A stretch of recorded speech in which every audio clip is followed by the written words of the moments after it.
Буквально на прошлой неделе президентом был подписан указ, согласно которому были определены 10 основных национальных проектов.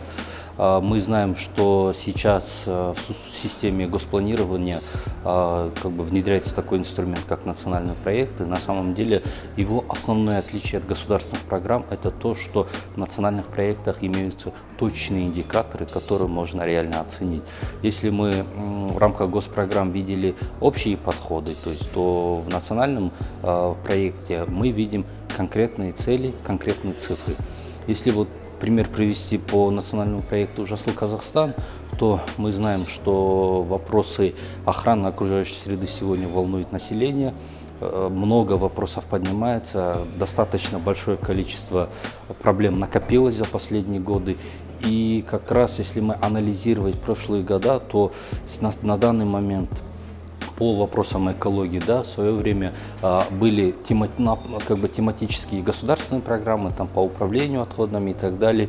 Была концепция экологической безопасности. Одно из действующих документов – это у нас сейчас идет концепция по переходу Казахстана к зеленой экономике. И буквально недавно презентованная главой государства на большом мероприятии – это доктрина углеродной нейтральности до 2060 года. Если мы говорим более подробнее о проекте «Жасыл Казахстан», то он имеет ряд направлений. То есть это вопросы воздуха, отходов, воды и так далее, и так далее. В части воздуха, к примеру, какие там цели стоят? То есть, к примеру, есть задача улучшить качество воздуха 22 городов Казахстана.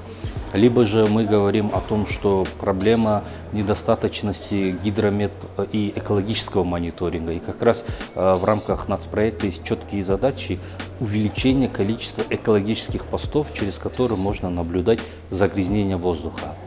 Либо же такой пример, мы знаем инициативу главы государства по посадке 2 миллиардов, и как раз в национальном проекте четко прописаны задачи и цифры до 2025 года, по разбивке по годам, чего мы достигнем, то есть сколько будет деревьев посажено и так далее, и так далее.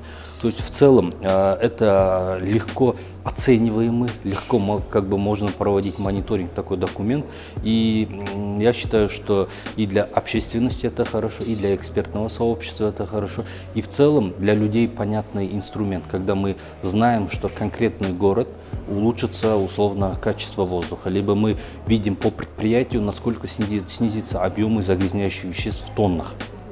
И ожидания хорошие достаточно по проекту. И еще отличие, что национальный проект, он прикреплен средствами, деньгами, то есть и он структурно понятный.